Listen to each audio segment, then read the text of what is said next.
Las historias no solo se escriben en los libros, también viven en las palabras de quienes las recuerdan. En los adultos mayores habitan saberes, costumbres y memorias que guardan la esencia de lo que somos. Este proyecto nace para escucharlos, para mirar hacia atrás y reconocer que en esas voces está parte de nuestra identidad. Porque solo conociendo lo que fuimos, los jóvenes podemos entender lo que somos y seguir construyendo lo que seremos. En este primer capítulo de Fragmentos del Norte conoceremos a Gustavo Gómez, un escritor y poeta que ha dedicado su vida a contar la historia de Cúcuta, para que no se pierda entre el ruido del presente. Nació en la Victoria Norte de Santander y pasó su infancia entre paisajes que hoy habitan en su memoria. La Mercedes, Ocaña, Pamplona, Bogotá fueron parte de su camino, pero fue Cúcuta, hace más de 40 años, que la ciudad lo enamoró para siempre. Quedé atrapado por Cúcuta, las cosas bonitas de Cúcuta, las cosas buenas de Cúcuta, y pienso morir aquí en Cúcuta. Su vocación nació casi por casualidad, pero con el tiempo se convirtió en su forma de mirar el mundo. Realmente yo estaba haciendo quinto de primaria y hubo un concurso para el Día de la Madre de hacer una reseña sobre las mamás. Algo escribí sobre la mamá y les gustó y gané el concurso. Entonces, como premio, yo tenía que leer ya en público, en un acto grande, lo que había escrito. Y me aplaudieron mucho y a todo mundo le gustan los aplausos. Durante varios años fue columnista del diario La Opinión, donde retrató la vida cucuteña y sus transformaciones cotidianas. El primer libro fue de poemas, que se llama Oficio de Caminante.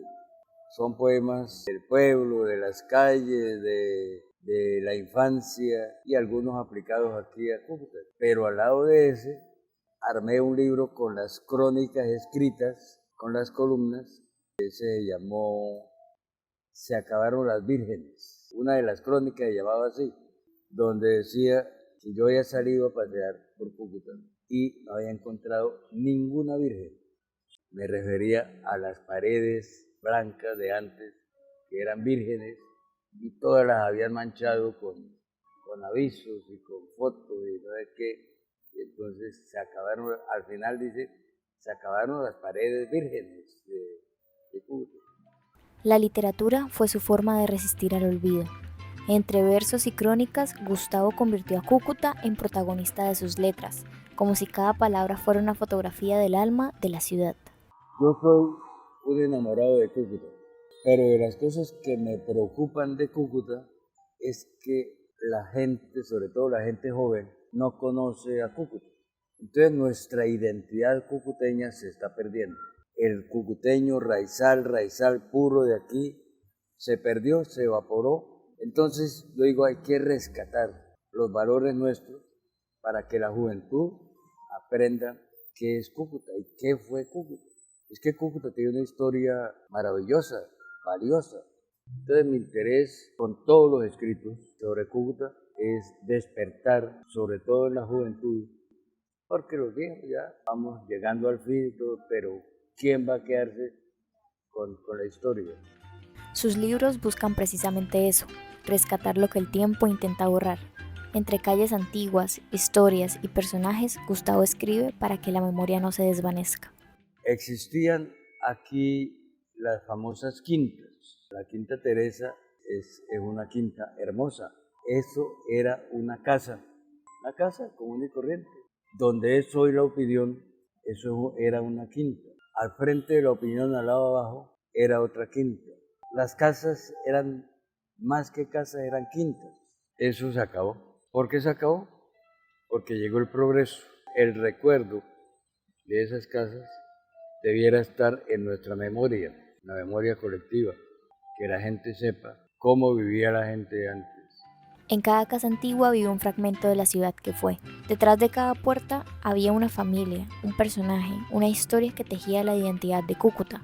Y son precisamente esas vidas las de quienes soñaron, construyeron y transformaron la ciudad, las que Gustavo busca mantener vivas en sus letras.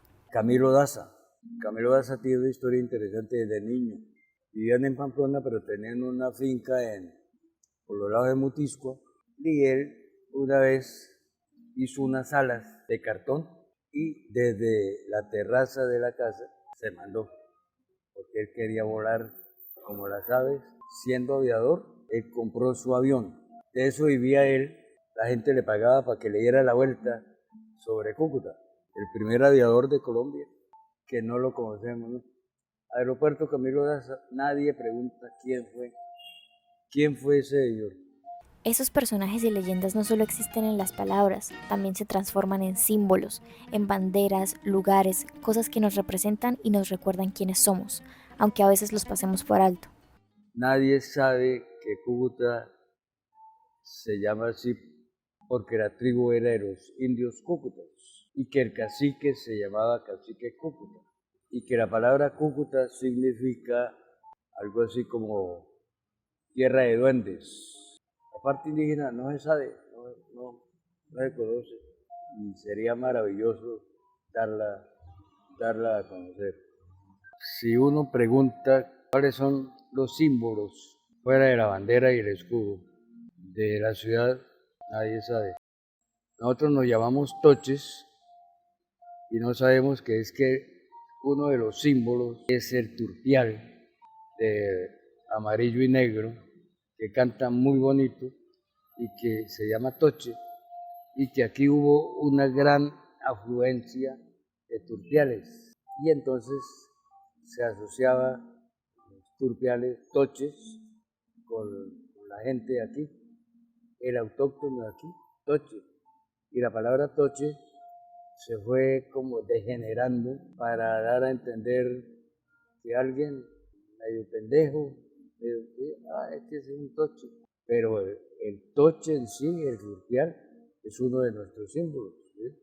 A veces esos árboles que florecen de amarillo o de rojo, tan bonito en los cerros, nadie sabe que es algo casi que propio de Cúcuta.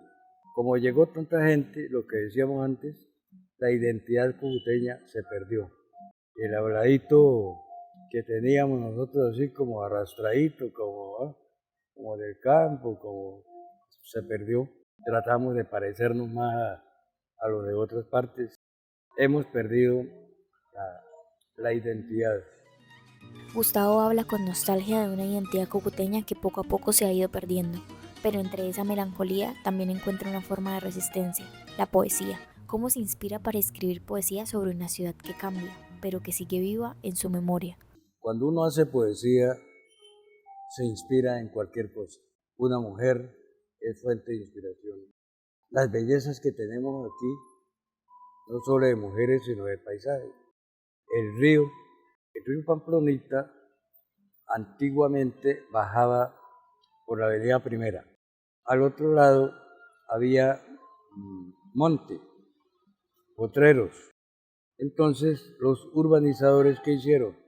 Desde arriba, desde San Rafael, lo fueron desviando. Dicen que en épocas de invernadas fuertes, el río vuelve por sus antiguos cauces. El río es una fuente de creación, de literatura. También el Pamplonita fue un río navegable. Barcas venían hasta aquí, hasta Cúcuta. Y aunque muchos lugares se han ido apagando con el paso del tiempo, aún existen rincones donde la cultura respira. Últimamente hay un despertar cultural. Este sitio, la Bohemia, es por ejemplo una manera de cómo alguien con visión cultural creó este sitio, este espacio, para darle oportunidad a los escritores, a los pintores, a los de teatro, a los músicos. Todo el arte en sí tiene aquí cabida. Un sitio muy entregado de lleno a la cultura. No existía en Cúcuta un sitio así. Es un cambio positivo. Mientras lo escuchaba, comprendí que su relación con la ciudad va más allá de la observación. Es una forma de pertenencia, de escribir para no olvidar. Me compartió entonces un fragmento de su obra, donde la poesía se convierte en memoria. El paisaje cucuteño es un poema muy moderno, pero que pinta toda la realidad de Cúcuta. Dice así: un sol que se camufla de verde entre los árboles, un azul que se derrite cielo abajo, un pueblo que sube a gatas por las lomas, una flecha que se volvió leyenda y un escuálido río que no puede faltar en las postales. Ah, y mucha gente buena. Es un libro de poemas, se llama Postales Cucuteñas. Es un libro hermoso porque son fotografías de Cúcuta y cada fotografía tiene un poema. Como siempre, yo tratando de rescatar algunos lugares de Cúcuta a través de la literatura y en este caso a través de la fotografía. Dirijo una revista que se llama El Zaguán. El zaguán era la entrada de las casas antiguas. Un zaguán, aquí está el toche, y todos tienen su poema. La Gobernación, que es un edificio hermoso.